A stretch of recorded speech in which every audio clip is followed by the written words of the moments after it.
from PRX.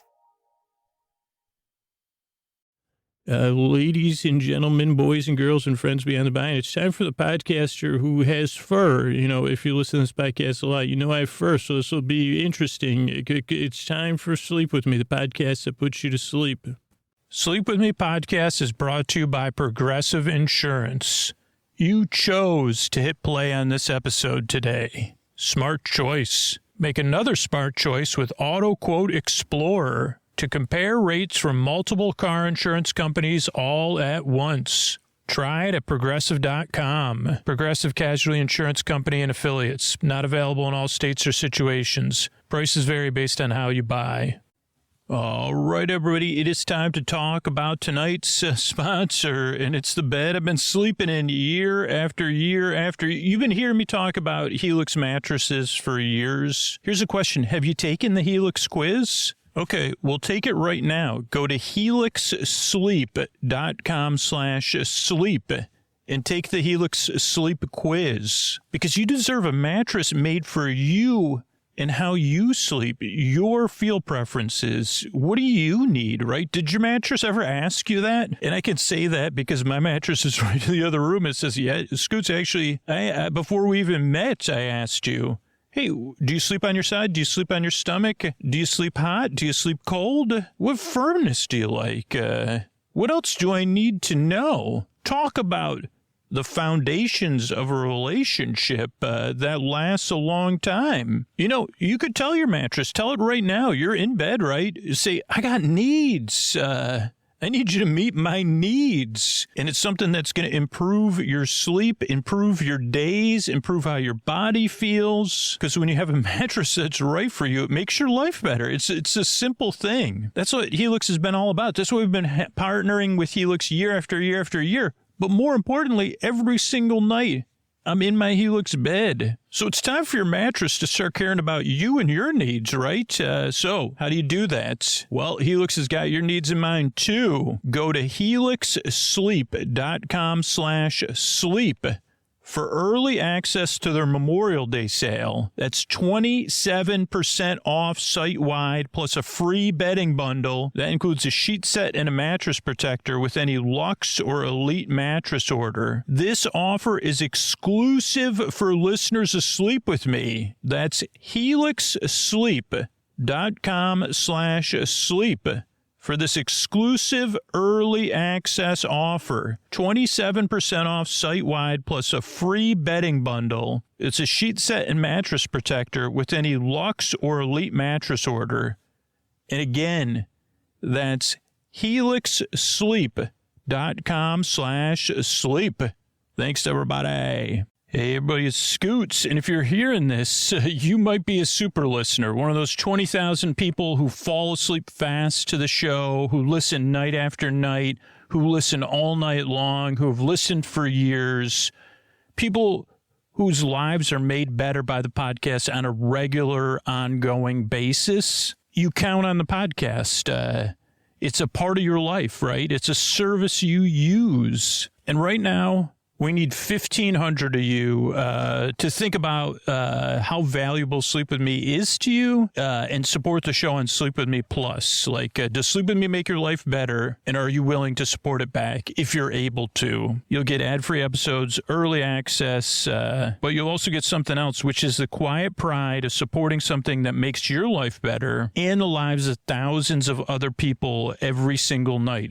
Super listeners just like you and people that are just going through it, that only are going to listen for a few weeks or a few months because they're in the middle of something. So if you're planning on being a super listener, or you've been for the past 3 months, maybe you're going to be for the next 3 months after this, the next 6 months, the next 2 years, the next 5 years. Think about supporting the show. If you're only around for 3 months, you can always cancel, but you'll be helping keep the show going for you and the comfort it brings you in the deep, dark night. And the cherry on top is it helps a bunch of other people as well. And you could do that right now. Do not wait. If you're hearing me, you're the person I'm talking to. I'm not kidding with this. I need you right now. So you can start your free trial at sleepwithmepodcast.com/plus whatever level works for you, whatever level you feel like Sleep With Me brings in value to your life. And then again, yeah, if you're only around for 3 more months, just cancel. No worries at all. Thanks. Oh, Mystery Bard. A lot of people help out on the show. Who are they? Chris Posty Poster Son sounds like an earful. Wrote the theme song. Edits episodes too. Carl W. the Legend. Also edits episodes. Ashley, Kenny, Scotty, Jennifer. Runner. Eric and the team at Astound or on the website. I am the Mystery Bard. I do the lullabies, yeah. I do commissions at jonathanmann.net. I'll write a song for you. Any reason at all. You can tell me the story and I'll make it personal. You see the kindness shine straight on through when the listeners form their own Facebook group. Keith, Stacy, Sarah, Julie, and Jennifer. These are your moderators. Get support dear Scooter on Patreon. Buy the merch and support the sponsors. You can find anything you want at sleepwithmepodcast.com. And we're so proud that we could dance. Rusty Biscuit, Lois, Anna like banana. Leah does the transcript. Thanks, Mystery Bard. And don't forget, the most comfortable way to listen to Sleep With Me is with sleep phones. You can get Sleep With Me merch, Sleep With Me branded sleep phones at sleepwithmepodcast.com/sleep-phones, and use Sleep With Me at checkout to get $5 off your order. The only way you can get the Sleep With Me merch editions is sleepwithmepodcast.com/sleep-phones. Thanks, everybody. What do you say we slow it down and get on with the show? All right. Hey, are you up all night tossing, turning, mind racing, trouble getting to sleep, trouble staying asleep? Well, welcome. This is Sleep With Me, the podcast that's here to put you to sleep. We do it the bedtime story. All you need to do is get in bed, turn out the lights and press play. I'm going to do the rest. What I'm going to do is try to create a safe place where you can set aside whatever it is that's keeping you awake, whether it's thoughts, thinking stuff, physical sensations, feelings, emotional feelings. Is that a double? Like emotional and feeling, stuff, gut stuff, heart stuff, head stuff, whatever it is. Could be travel, could be somebody's out of town, could be your dog's got, it could be Sneezy Dog, or if your dog's name is Sneezy, you might have dog naming guilt, and that could keep you up unnecessarily, but it might. You say, well, maybe that's why my dog has that hanging head, because it shouldn't have named her Sneezy. I mean, she doesn't even sneeze anymore. That was just when she was a puppy, and I was tickling her nose with her tail. Oh, I wish I didn't. What was I don't know if anybody else, I have, my dog's name's Koa. I didn't even name her. Koa, Koa. I believe she's named after, her name means something in Hawaiian, but maybe a mountain or something. I don't know. I didn't name her. I adopted her she came with her own name as an adult. A lot of you that listen to let me try to get back to this. I'll cross my fingers and talk about naming, shaming, naming, shaming. Sleep With Me, the podcast that confuses you. So if you're new here, let me tell you about the structure of the show, what to expect, and, try to make you feel welcome. That's my main goal, is to make you feel welcome. Structure of the show. First 5 minutes of the show, they pay the bills and the credits for the people that work on the show.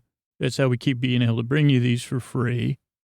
Then we're 2 minutes into about a 12-minute to 14-minute intro, which is kind of like a show in itself. Now, the show doesn't work for everybody. Not everybody who likes the intro. So you could always skip ahead about 20 minutes, and then that'll be close to when the story's going to start. But for a lot of listeners, this is either how you get to know the show or get to know me, so then you get to know that you don't need to listen to me. Some people fall asleep during the shows. It's kind of like something that kind of is familiar. I always get in that something borrowed, something blue. I don't know why it triggers that. I mean, I'm trying to get into a metaphor about naming pets here. But so we'll have a long intro. It's just like a kind of silly, meandering intro. where I like try to make a metaphor about what the podcast is about. 500, I don't even know, 14 times, 16, 17 times. I haven't, made it successfully, where I say this is the definitive intro now. So, and then the story will start. So the thing is, the podcast episodes are normally just about an hour. And the idea behind that is to give you all the time you need to drift off into dreamland. So when you look at the episode or when it starts, there's no hurry. I'm not here to rush you to sleep. Like if there's a game on and you're trying to get your kid to go to sleep, you're like, okay, just go to sleep. Okay. I get back, if you have a lot of kids and there's like that little window for the, making of the, whatever you want to call it, romance. You say, well, please just go to sleep. I gotta, so. Oh boy, this went off the rails quick. So what does that have to do with the podcast? Oh, so you're under no pressure to fall asleep. You're under no rush. You're in no rush. That's the question that came up for me more than what I said. What's your rush? I said, well, I just don't think this is ever going to happen again. So yeah, I'm in a rush to enjoy this. Anyway, sorry if you said it. That's pretty high level. So I don't know if anybody would get that except, anyway, oh boy. So you don't have to be in any rush. You don't have to listen to me. Clearly, holy cow, I'm pretty red right now. But you don't have to be any you don't have to take me seriously. I'm a goofball. I'm a little bit inept, but I'm good at talking and meandering and trying to keep it calm. And I'll tell you what, I'm good at kind of immersing into my imagination or the past of my life and trying to look at the details. And then over-deliver details that are neither gripping. They're just distracting. Distracting details, I've had a few. And when it comes to naming pets, so I said my current dog, her name's Koa, K-O-A. She came with a name. My pet before that was probably the dog we got while I was in high school. Her name was Coco. And I was the oldest, so I'm sure my youngest siblings, voted and decided on that name. And she was a great dog too. She was like a mutt, like a little bit of a black lab and Burmese mountain dog, I think was what they told us. And it was a good name for her. I don't think I was in agreement at the time. The dog before that was Patty, P-A-D-D-Y. When we got her, I was too young to name her. So the only pet I think I've ever named is my gerbil, Chitter. Well, I named two gerbils, Chitter 1 and Chitter 2. And if you've listened to all these episodes, you know why. Probably not the best for a podcast intro, but Chitter 1 went away to live with the other spiritually free gerbils, that live in the spiritual, free spirit gerbil zone. So I had got a chance to name Chitter, and my gerbil, me and my brother and I, Carl, we got gerbils for Christmas one year. And, Carl got his gerbil's name was Squeaker. I think we still argue about this, though. And I know my memory's not great, but when it comes to these childhood stories, I'm pretty good at remembering stuff. I think my brother is in denial about something about the naming, but I know the other gerbil's name was Squeaker. And Chitter 1 was a very feisty gerbil, and Squeaker was not. So when we got them home, the one thing you little boys want to do with their gerbils is hold them, or at least the little boys like me and my brother. And Squeaker loved to be held. Chitter did not. Chitter was only interested in, escaping. I don't know, back to the pet store. I said, where the heck do you think you're going? I don't know. So during one of Chitter's escapes, she escaped under my mom's slipper, and that's how she was freed to the spiritually free zone. Actually, Chitter 1 was a male. Chitter 2, in between my weeping fits, someone went to the pet store and picked up Chitter 2, but unfortunately they picked up a female. And then 4 months later, my house with 6 kids also had about 5,000 gerbils in it. And they're still there because I was there for my aunt's funeral last April. And there was gerbil droppings everywhere. But they, now they live out of view. Anyway, what was my point? Gerbils are great, but that was the only pet I ever named that I can think of. Chitter. No, I did have a love for Chitty Chitty Bang Bang. I don't know if those just have the same number of syllables. Maybe not even. Chitty, chitter. Yeah. Whew, my point was, but though sometimes, if you misnamed something, I think this opening started with me naming a pet, imaginary pets. I don't know. What about, I guess if you named your dog Chitty Chitty Bang Bang, that would be a pretty sweet name for a dog, actually. But if you're like an adult and you had some confidence, but otherwise people be like, you named your dog Chitty Chitty Bang Bang.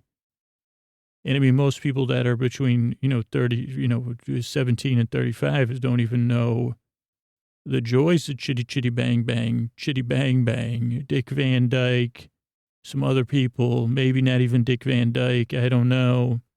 And now that I'm thinking about it, probably not Dick Van Dyke. He was anyway. But so some things can keep you up at night. That's the thing. If you're up thinking, and maybe this is just a relatable part, like you say, why did I name that? Why did I have to hold my gerbil? I guess that would have kept me up at night as a kid. Why can't you just let your gerbil stare at it through glass and its cedar running on its wheel? Also, Squeaker loved to run. My brother's gerbil loved to run. It was nocturnal, and it would run all night in that friggin' wheel. Even when that was when I was having trouble sleeping anyway. I just listened to Squeaker jogging away. So, because also we named him because Squeaker squeaked and Chitter chitted. I don't know, I think my brother probably named Squeaker first because it has a sweet name.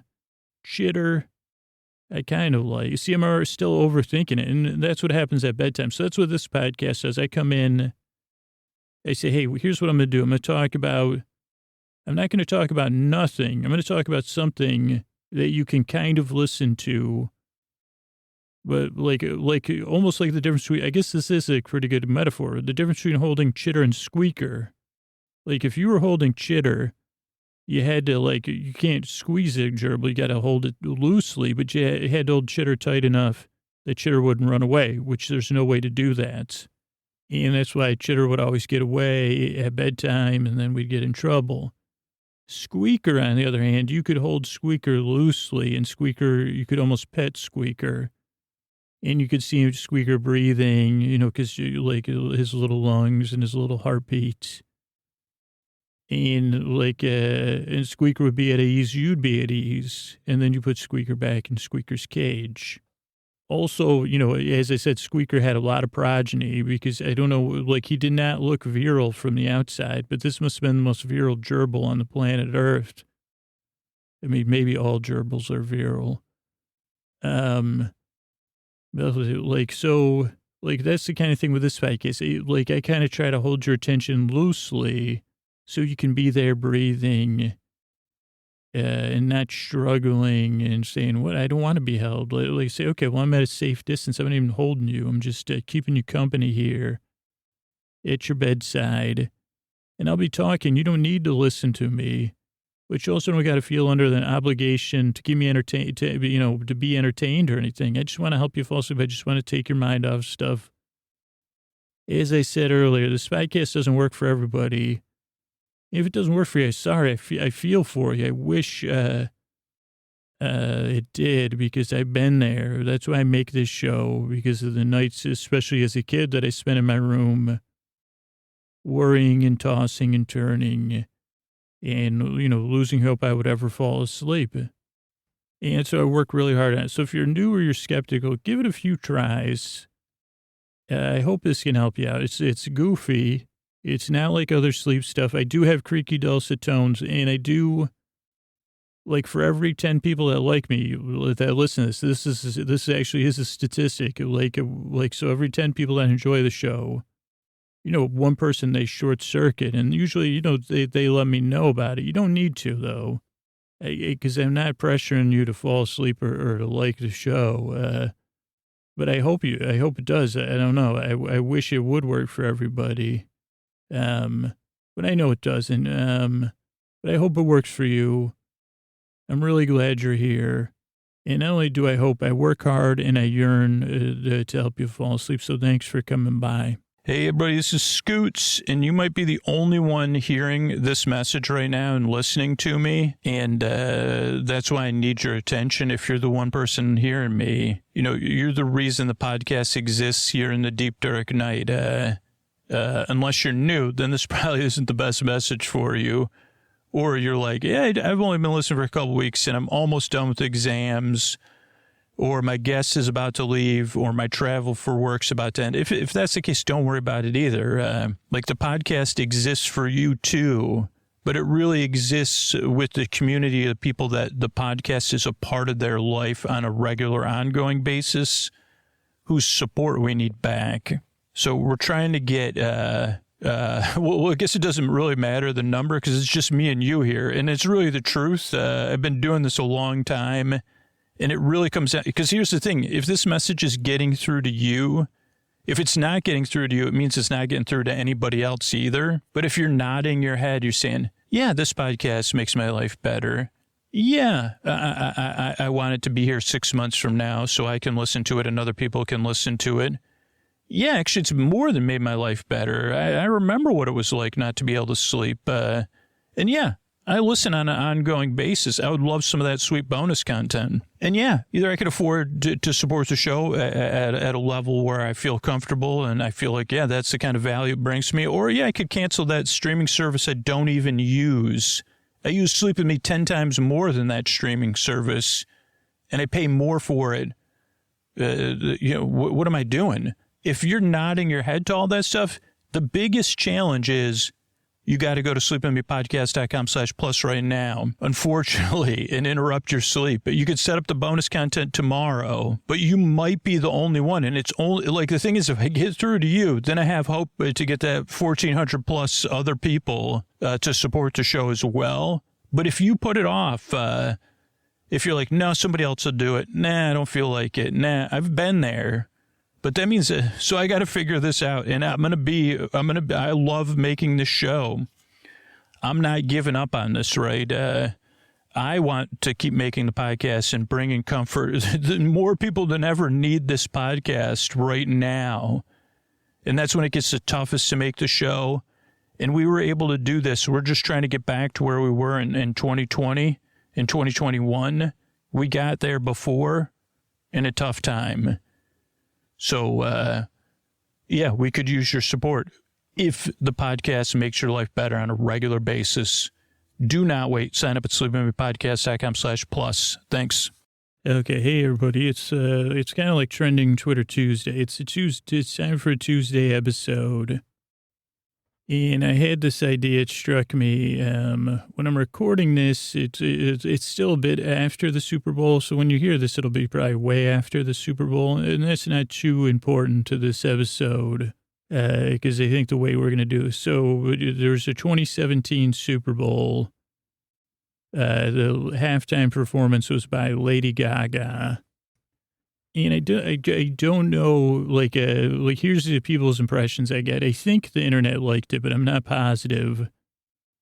My daughter liked it, and I enjoyed it. I only watched it once, and I watched it, I don't think I watched it even live. I think I watched it probably, like, I was trying to avoid, believe it or not, like, just because of my time crunch making the show. I was trying to condense my Super Bowl watching down and avoid the commercials just because I wouldn't be able to watch the Super Bowl because I don't really have a 4-hour chunk of time on Sundays because Sunday is my biggest production day. But it was like, I'm definitely watching the Super Bowl halftime show with Lady Gaga. And, like, initially, I didn't have this idea initially. Like, when I was watching the halftime show, spoiler, my favorite part was the very end. I just found it, like, I don't know if I was bemused or amused or both. And I'm not sure if it's the look on Lady Gaga's face. I don't want to, well, I guess this isn't going to be, like,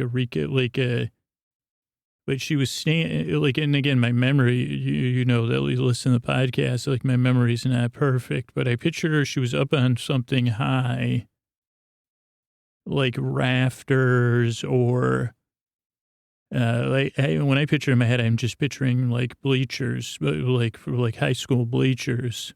But she came to the end of the song and she just, she dropped the mic, literally dropped the mic. I think but she didn't just drop it. She like, it kind of ejected it from her hand, like somewhere in between ejecting it and dropping it. And the coolest, like, it was so cool. Like I seriously like was frozen, and just the look on her face. And then there was this brief pause, and then she just followed the mic into the ether. I just thought it was probably one of the coolest things I've ever seen. And maybe it was just me, but then my daughter commented on it too. And again, I think like I haven't rewatched the show, but I think like it was something about the look on her face as well. Like, and I don't know if that's mirroring. Like I'm picturing the look on her face, and it was like a stern, playful look, like both of like irritation and joy combined, which is kind of like 50% of my status all the time. And the other side is like where I'm striving to go, you know, to the joy. So, so then a couple days ago, like I realized, oh, these things, this YouTube is, you know, YouTube's got it on there probably. And I say, wonder like how much of that cause here's what, like, we'll do a quick run through. I remember she, like a couple things seemed impossible in a good way. Like, cause she started at the top of the stadium. Maybe I shouldn't do this because, I mean, here's what I'm thinking. We'll do like a trending Twitter Tuesday episode, but based on the segments on mute. So maybe I think this will be like a reinterpretation, kind of like the KDFC Village episode. That was based on an afternoon listening to KDFC, listener-supported classical radio.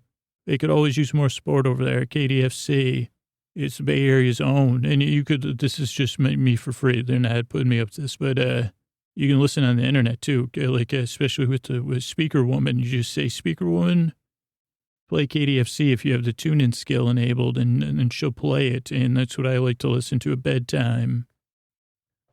I stopped listening to BBC 3 or 2, whichever one, because of the loudness normalization's different, and it can't change, just like I'm already in bed, and the Speaker Woman's not so good at like I like to use it anyway, just in case someone from BBC 3 tune in relations team is listening. Also with the BBC, just in case somebody's listening, I still like, a long time ago, we were working on a pitch with somebody there or in that area. And then Brexit happened, but I would love to talk to someone there about your shipping for, you know, like I'd love to do something with you. So if you're listening, you know, let's talk. Let's make some dolls happen. Anyway, this is about Lady Gaga, and I guess this would be. So there may not be a lot of you. Again, there's a rare age range of my slice of life, but there was this Michael Jackson. He was. I mean, he was the cat's pajamas to me. I don't even know what cat's pajamas means. But that was one of the first albums I listened to was Thriller. And my brother and sister and I, we would listen to that over and over. And then at some point, like, I never went to Disney World till I was like much older. But they had this video in Disney World and Disneyland called Captain EO, which was kind of like Angelica Houston was in it. Yeah, some part of my brain just interrupted me to make sure I gave Angelica Houston credits. Of course, that part of my brain doesn't know any other cast members of it other than... But it was like a futuristic 3D musical starring Michael Jackson with some great songs in there. And I kind of feel like Michael Jackson's music's kind of getting this, like, right now has a strong, pop music has this strong MJ influence. I don't know if Lady Gaga does. I guess I'm not, like, who do I think I am? What is this, Song Exploder? Like Song Imploder. Song loader. I load it down, and then it does. Anyway, so... but here's what I propose. I'm going to start up the YouTube replay of Lady Gaga's Super Bowl halftime report. This is just to give you contextual information. And we'll see what, like if it's on mute, And since I've only seen it once and I can't hear the songs, because the lyrics would normally influence me, and my poker face, which can't read, can't read my. I think my daughter or maybe me thought it was carry my. But so, what am I going to do? So I'm going to play a segment and then I'll be pausing the recording in between those things. So ideally, so just come across like the myth of Gaga or something. Probably I'll come up with a title hopefully during it. So yeah, just snuggle in and I'm going to get things going here. Okay, everybody. So I've been like polishing up on my myth studies, and I came across these great incidents. They happened not long ago, but long enough ago. In the southern U.S., there was a gathering of peoples, and they were celebrating the nightbird goddess, Gaga. I kind of like the football player, Gaga. And she's the goddess of all the night birds. And there's a lot of tales of her, a bit of a trickster goddess, beloved by those who love her. And, not by small creatures, because of the owl, the owl, she's, works in the world of owls and, nightingales, maybe. I don't know if nightingales are actually a night bird. But definitely owls and other night birds that I'm not aware of because of my limited education. But this was a festival for her, and it was a big festival, one of the largest, a yearly festival. And so I was trying to learn. So I did it. This is what really happened. I pitched this idea to Fables Monthly. It's a... Well, they went out of business, actually, believe it or not. But it pitched them on our, like I said, this was back, one or two lifetimes ago.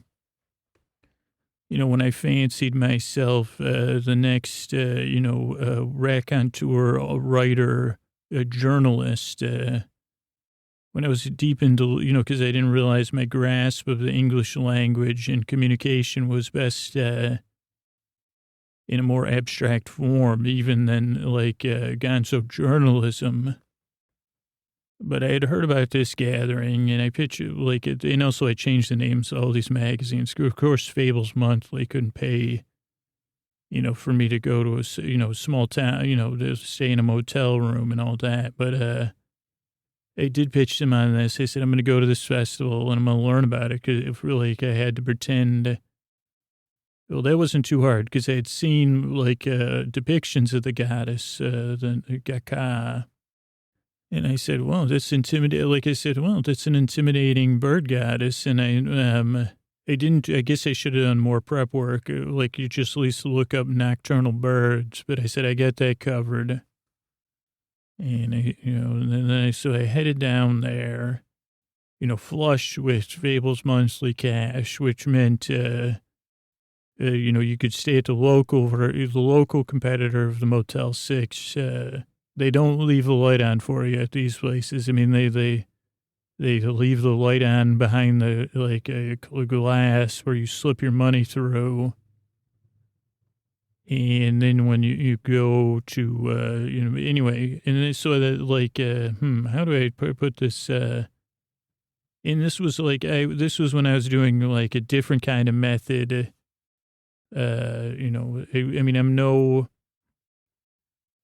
I'm no guy, really a gonzo journalist, but I did attempt to live that lifestyle without the journalism or the doing stuff. But this was my one attempt, so I did partake in things because as you're preparing for this event, I had to be able to put my ego aside. And when I say ego, I just mean my negative ego that says, "Oh boy."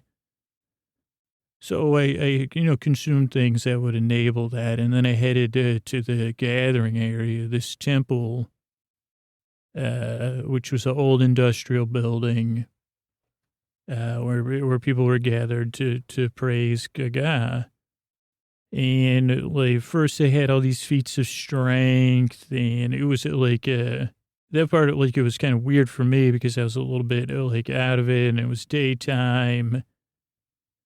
And I was trying to tell what I was, with like the noises I was hearing were imaginary or people whose feet I was stepping on, which was, of course it was that. And I think there was caber tossing, but I think that's all I kept saying. Like, can you show me the way to the caber toss? And people would always look at me so I kept looking. I guess I got over, when you're drifting into the chemical pathways of the mind, we'll say. Sometimes I get fixated on something. So I kept just trying to find the caber toss. And at some point, I think I was caber tossing with like a paper towel, well, there was a tube of paper towels. Maybe I just stopped thinking people were communicating in the same language, because I think most people don't communicate in gibberish. But then as the sun fell, I think I got my groove. Like the sun was falling, so then I couldn't see people and feel like they were looking at me.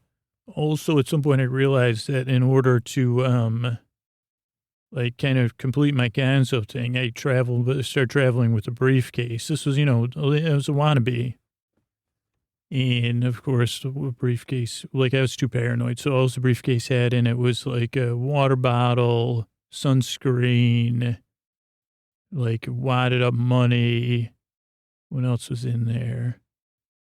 I don't even know paper towels, because the paper, I don't know why I took you tried to pull, it was a mess in there, but it was it brought me comfort. I would stroke the front of the briefcase. So that and the falling of the sun, brought me comfort. And then they said that the goddess was coming herself, Gaga, to perform. And then all of a sudden the lights came, and up at the top of one of these industrial towers, she was there. I felt I thought it for a while it was Ziggy Stardust descended from the heavens.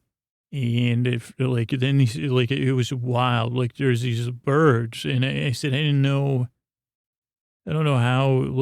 I said, this is a supernatural event. This is a real goddess, which is this is an oral review of it, because all my papers were my 10 times more legible. I think I was writing on paper towels, like most of my notes. And they were just so legible. It covered it. I think at different points I was really sweaty too.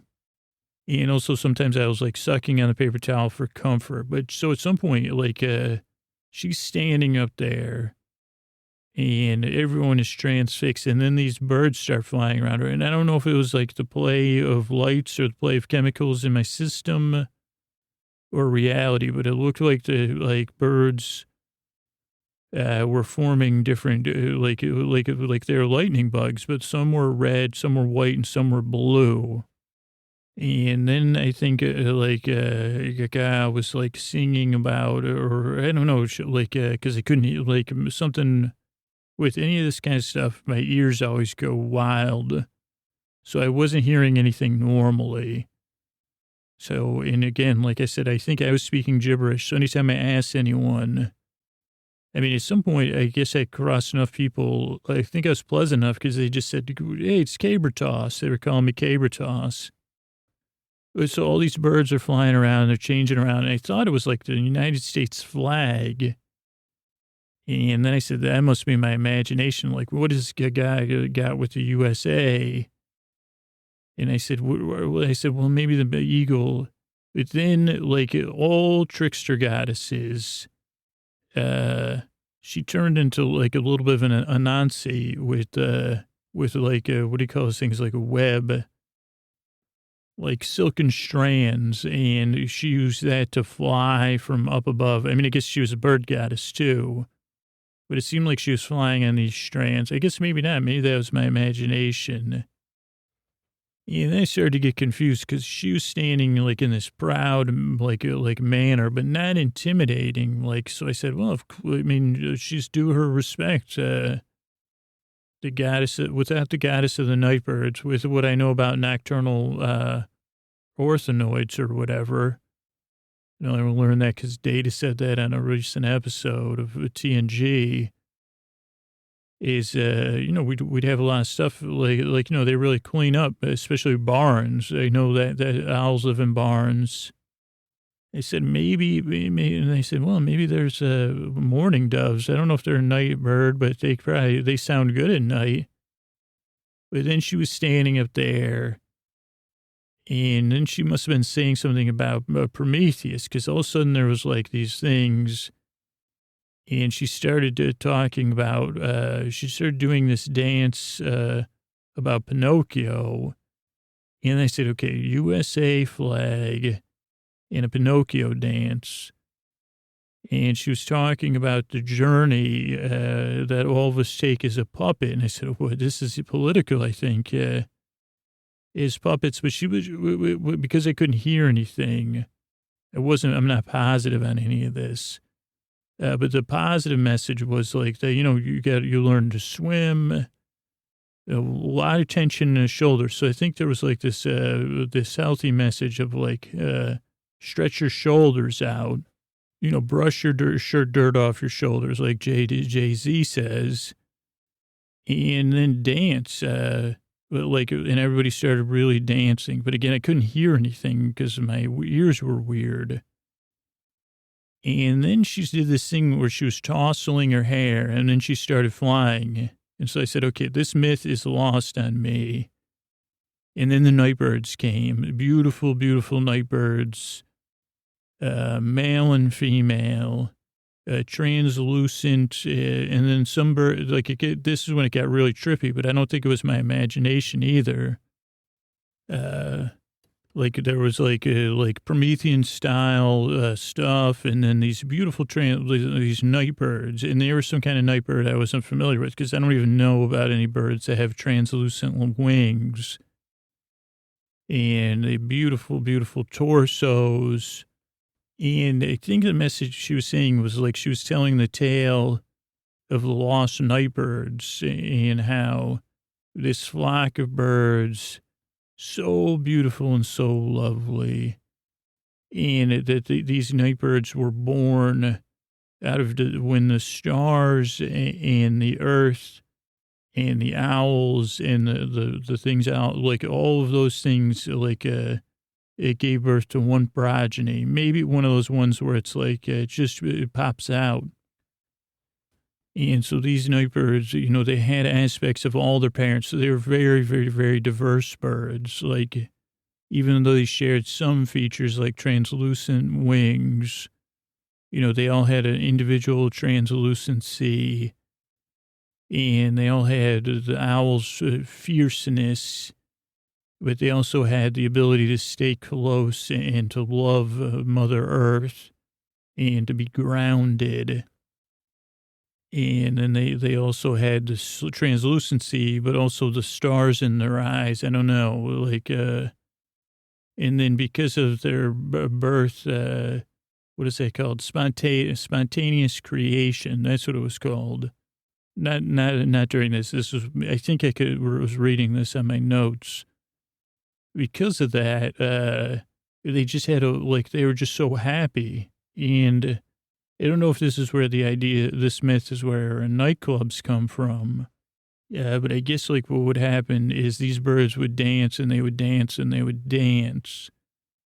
And they loved to do that. And they would tweet and tweet and tweet and sing. And Gaga, she would sit up there in the heavens, and she was a very social goddess in a positive way. Like she would hang with stars, gods that were stars, the moon, the dawn and the dusk, like sitting up there watching these beautiful children of hers that she shared also with the earth. So the earth would smile up at her and the stars would laugh. So I guess they had features from her too, like, because I didn't count her features. but they were all very individual and unique, but together, like, I think it was something about that, the spontaneity of joy, and they just brought joy wherever they went. And like, like at night they would settle in an area, and I think they were, what is it, itinerant? Like, they didn't, what is that called when you go south for the winter? Whatever that's called, it'll come to me at some point. Or, but I think maybe Bugs Bunny was just going on vacation.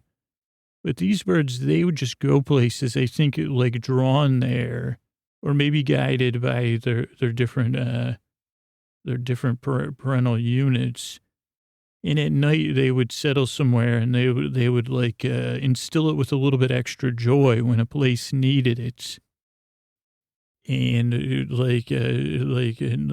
for a while, like, it was kind of mysterious because like people would just wake up in a better mood, and most people weren't aware that they were visited by. In this particular bird, like, its spelling is tough. Lucy, like a Lucille's, like Lucy's, I would say, was the name of this group of birds. I think in the French word for that, though, like lucre or something, but Lucy's, you could say, if you were there watching this ceremony. And so this is all happening in front of my very eyes, like I didn't know if it was a recreation or retelling, because I was so deep in this myth. I was like, call the Eastland Institute and freaking, get them to grab, dig Joseph Campbell out and like, get me out of here, because I'm knee deep in myth. That was just cheap Campbellian pun. But I said, I found, I don't, if this is my bliss, no, because it was chemically induced. You can't chemically induce bliss. But then I guess with the tale that I was watching unfold, that was being true, like, this is real. I mean, I don't know if Joseph Campbell's like some sort of, no, what kind of God do you think Joseph Campbell became?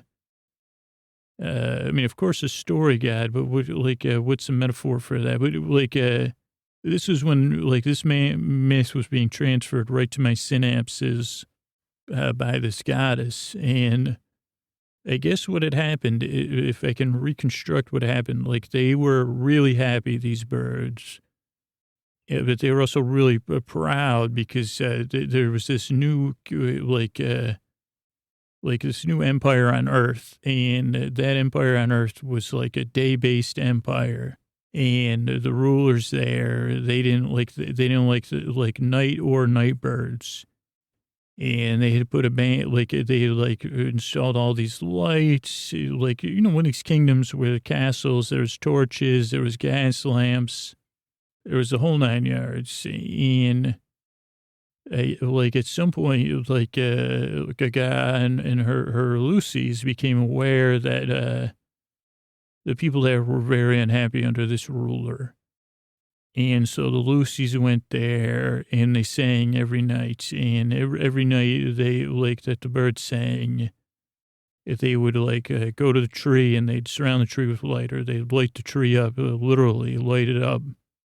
And chase the Lucy's away because they said, we don't want them. And they'd shoo the birds. And then, no one knows where the Lucy's would go during the day. They would go and sleep. So then this ruler, kept saying, he was telling his people, no one, can rest until the night these birds go away. And the birds didn't like that. So then, our goddess, Gaga, she called in the crows and the ravens to come too. And cause she has this, she had this silver magical bird beak. That's how she communicates with the birds. I guess birds of night, this particular ruler's not delight. And so then the crows and the ravens came. And so then they would alternate all night outside of this castle in different places, the beautiful singing and joy of the Lucy's. And then, no offense to the crows or the ravens, but they just do a whole lot of cawing and crowing and that kind of thing. They kind of toying with this god. or get like a king or whatever. So this king, I guess, was very powerful, gathered a lot of earthly riches, a lot of earthly power, in whatever like arrangement this ruler had, who'll be named nameless, made a deal with like, I don't know if it was the sun, like one of the like gods of the day. And I don't know if it was a deal they planned on welching on or whatever, but they said, you got to get rid of this, like Gaga and all her Lucy's is driving me nuts, and these crows. And the sun god, or the dawn god, I don't know which, like, again, not an expert on this, okay? And I can only tell, like, again, like at some point, the only picture I have from this is me. Well, there's a couple pictures, but one I had my briefcase over my head, like an A-frame hat, and the beard of paper towels, and I'm holding like a paper towel thing and pretend, and it looks like I'm about to caber toss it. But so, like, I guess the sun god or the dawn god was like, you know what, the Lucy's and the night, like, we live in balance, you know. And we need the joy that the Lucy's bring. We need them to clean up because, you know, anything crawling, you know, they clean up that stuff, owls and whatever other. And ravens and crows are necessary. They're part of the balance of, you know, nighttime and daytime.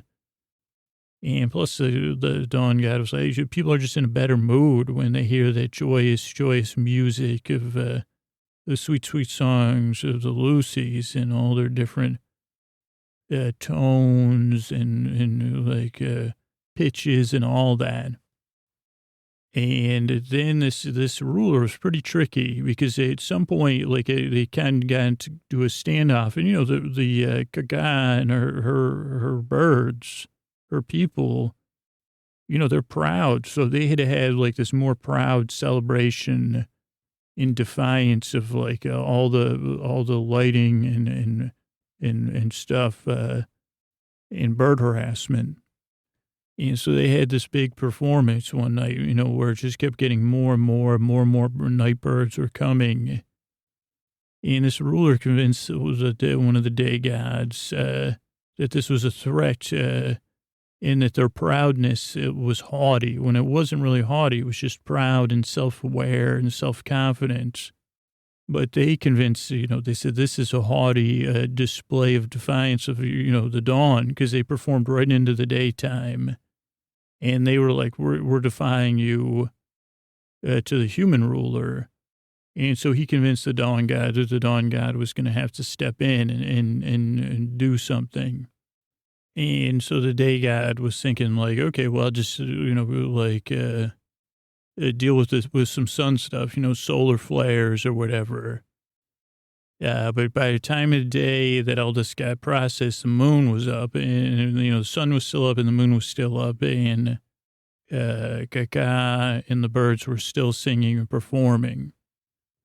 And the moon kind of chimed in and said, listen, this is a human, you know, they don't have, priority up here. You're going to send out some solar flares, and this is a goddess. 1, 2, everybody loves these Lucy's. You know, what are you going to do? You can't just solar flare them. Also, they're birds. Like, what the heck is wrong with you? And the sun god said, well, you know, this human's got me on some technicalities that I can't tell you about because I've been hanging on Earth.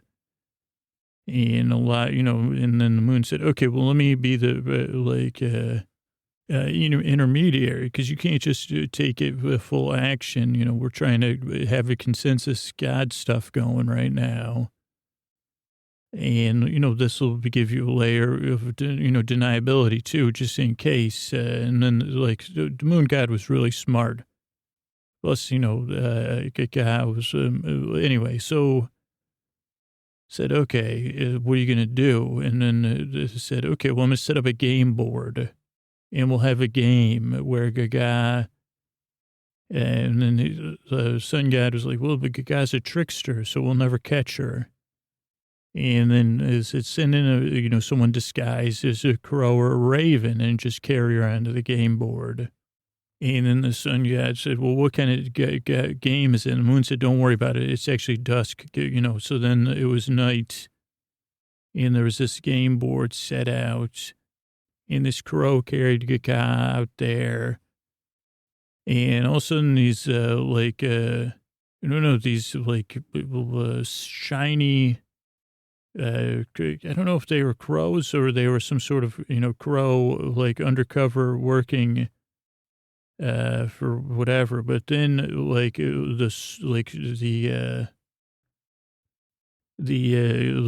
guy was like, what's the game? What's the game? And what had happened is this is how this human ruler really knew what was going on. The human ruler, I don't know, I guess I was confused by the crow part. Shiny crows I didn't understand. But the human ruler had imbued these magical, like the sun at the same time, even though it said, okay, go ahead with the game, it sent like some magical sun dust down to this human ruler. And the human ruler like put it on his soldiers so they kind of like, they kind of grew like a little like puffy triangles. And they surrounded Gaga on the game board. And she said, is this the game? And then, they, put this gold jacket on her that made her just into a toy. And it had, a spiky triangles on it, too. And they made her perform for the sun god. And they said, you'll rehearse all night. That's the game with my soldiers. And they led her around. And they were also trying to tire her out so that she would lose. I don't know. These kind of games, they're confusing.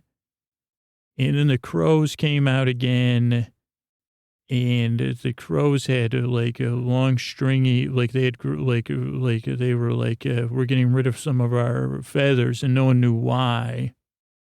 And they were saying, quit trying. So somehow what had happened was they started circling the soul, the whatever they're called, knights with the spiky armor. And then they had gotten their feathers into the knights' things. So the knights were all tickled. And then they couldn't do anything. But then the king or whatever, this ruler, so it was seemed like it was going to be a bird-human standoff because more and more crows were coming and the Lucys were free and they were forcing Gaga to perform. Then all the humans came out with torches, to try to reduce her power. Because all of a sudden, when she was performing, in this Pinocchio style, her gold jacket just turned back to her silver coat, her normal silver coat. And her hair grew even more longer and silvery. And the humans came with the torches, and they surrounded her. And the leader, he was kind of saying, this, who is she to sing when she feels like it, and to have these birds freaking singing, humans need to sleep. And the people were kind of well, you're a king, you're a ruler. So, also they said, well, we'll get you extra good stuff if you do this. And, not, one of those things, tit for tat type thing. And what Gaga finally realized was that, she'd been frowning for the past 2 or 3 hours, in this whole thing with dealing with them. And so she turned her. Now she's a goddess and human, mostly human, so we could absorb it, but some bird features. And she started to sing a lullaby to all these people and tell them the true tale of whence humanity came, the spirit of humanity, not just our physical bodies, this grand, grand tale of how we too were born, but instead of being born of the sky in the earth, what do we call them, the Lucys were, she sang this song of the sea. And she ran around and she hugged these, all these villagers and humans. And she told a tale of how our spirit was born from a soupy sea where we all swam together. And, we were bouncing around and stuff like that. And like, a bunch of stuff. And the humans kind of like, they enjoyed the tale. Because she said, you're going to be okay. You're just doing the best you can. And you were once soup, and sometimes you can feel like soup, and that's why I have the Lucy's here. But being soup from a soup of where life sprang out and then crawled up to the earth, and then I don't know this far. It was it's tough to follow, but it was beautiful. When you sing about soup, it's tough.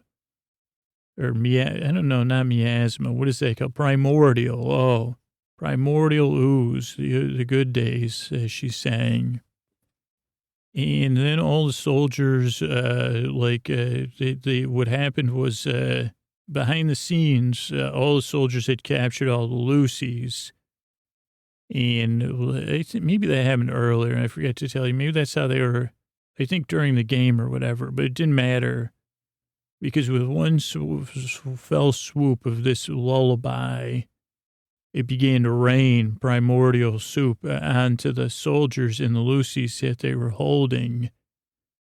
And another spontaneous change came, and they became these beautiful doves. I think I don't know if they like fused or what, but it was like a beautiful, beautiful doves, the symbol of peace. And so they said, let's dance right up to your ruler's place. And let's show them a piece of our peaceful minds, dance style, with the songs of the Lucys and the songs of the knights and the humans, and everybody's dancing once again, joyfully, with this symbol of peace, the doves. But the doves also had the beautiful range of the Lucys. The Lucys must have been tough because they had to give up their translucent wings. But the ruler, of course, wouldn't have it. They stood outside the castle, final dances of resistance, saying, we won't be ruled by someone that doesn't want, like birds that bring us joy at random moments.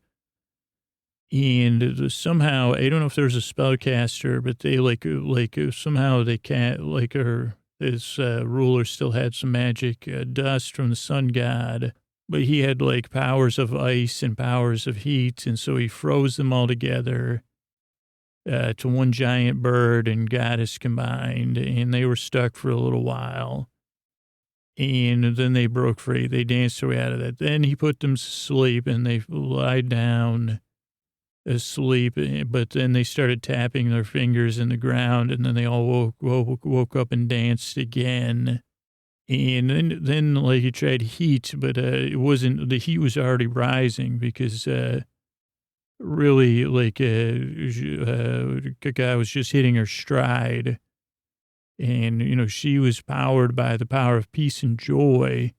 And she started just doing all the dances any human would be familiar with. Everything, like mashed potato, the twist, the boogaloo, the dab, shorty five, the voguing, bouncing, moving, grooving.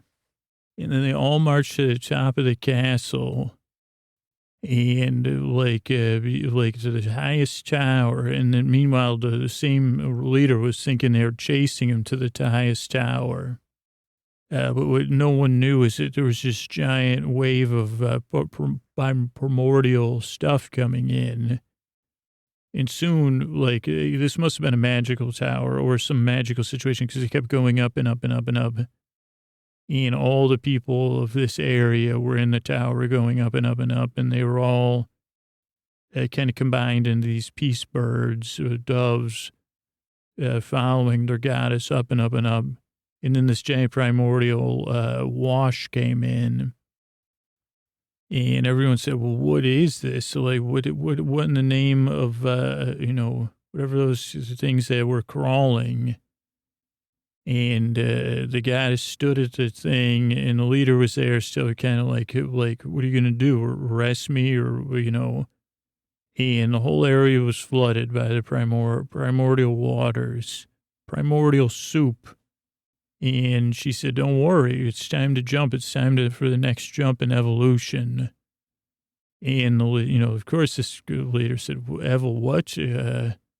That's nonsense. She's nonsense.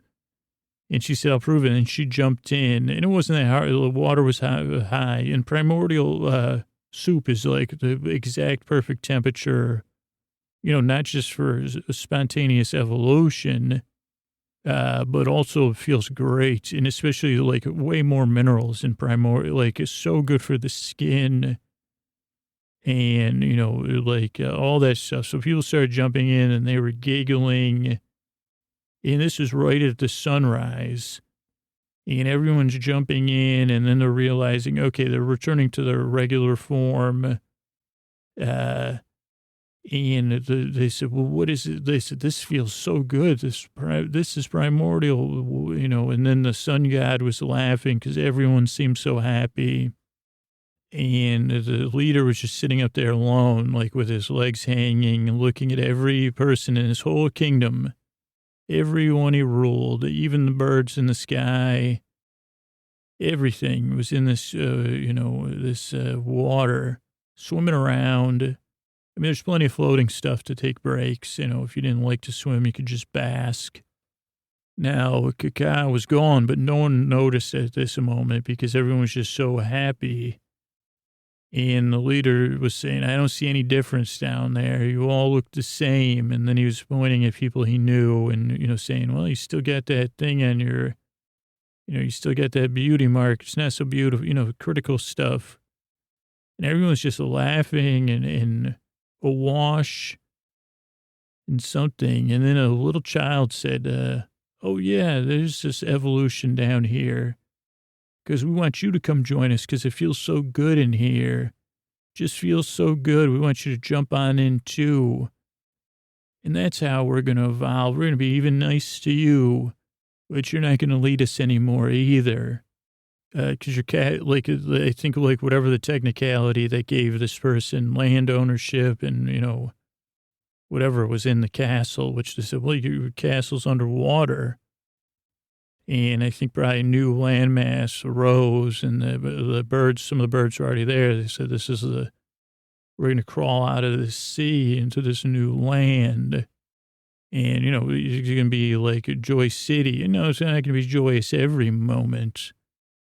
But this special waters that came in taught us what we already knew from these Lucy's and from our goddess. And then they saw a twinkle in the sky and they knew she had returned from whence she came. They said, this is the next step in evolution. Just being nice. They're trying to be more nice than not. Trying to have a little joy in our heart, a little extra dance, a little extra rhythm. And we feel down, splash a little water on our face and say, whoosh, that feels good. And the leader, he harumphed and didn't get it. And they said, well, we'll be over here on this island. When you want someone to come get you, well, you're going to have to jump into the water and see if it changes your attitude. And I don't know how it ended, to be honest, because at that point, I did hear, there's someone said there's a caber toss in the parking lot, and I went out there to report on that. And and then it was boring. They said, okay, caber toss is pretty interesting for a few minutes, but it really seems not good for the lower back, even with these big caber toss when you throw like a telephone pole. And it's just, I said, that can't be good for their lower backs. So then I went back and got in my bathtub with my briefcase. And that was the end of my stint as a gonzo journalist. And it's the story of the myth of Gaga, the goddess I once observed in a ceremony in the southern United States. All right, thanks and good night, everybody. Hey, everybody, this is Scoots, and you might be the only one hearing this message right now and listening to me, and that's why I need your attention. If you're the one person hearing me, you're the reason the podcast exists here in the deep, dark night. Unless you're new, then this probably isn't the best message for you. Or you're like, yeah, I've only been listening for a couple weeks, and I'm almost done with exams. or my guest is about to leave, or my travel for work's about to end. If that's the case, don't worry about it either. Like the podcast exists for you too, but it really exists with the community of people that the podcast is a part of their life on a regular, ongoing basis, whose support we need back. So we're trying to get, well, I guess it doesn't really matter the number because it's just me and you here. And it's really the truth. I've been doing this a long time. And it really comes out, because here's the thing. If this message is getting through to you, if it's not getting through to you, it means it's not getting through to anybody else either. But if you're nodding your head, you're saying, yeah, this podcast makes my life better. Yeah, I want it to be here 6 months from now so I can listen to it and other people can listen to it. Yeah, actually, it's more than made my life better. I remember what it was like not to be able to sleep. And yeah, I listen on an ongoing basis. I would love some of that sweet bonus content. And yeah, either I could afford to support the show at a level where I feel comfortable and I feel like, yeah, that's the kind of value it brings to me. Or yeah, I could cancel that streaming service I don't even use. I use Sleep With Me 10 times more than that streaming service, and I pay more for it. What am I doing? If you're nodding your head to all that stuff, the biggest challenge is you got to go to sleepwithmepodcast.com/plus right now, unfortunately, and interrupt your sleep. You could set up the bonus content tomorrow, but you might be the only one. And it's only like the thing is, if I get through to you, then I have hope to get that 1,400 plus other people to support the show as well. But if you put it off, if you're like, no, somebody else will do it. Nah, I don't feel like it. Nah, I've been there. But that means, so I got to figure this out. And I love making this show. I'm not giving up on this, right? I want to keep making the podcast and bringing comfort. More people than ever need this podcast right now. And that's when it gets the toughest to make the show. And we were able to do this. We're just trying to get back to where we were in 2020, in 2021. We got there before in a tough time. So, yeah, we could use your support. If the podcast makes your life better on a regular basis, do not wait. Sign up at sleepwithmepodcast.com/plus. Thanks.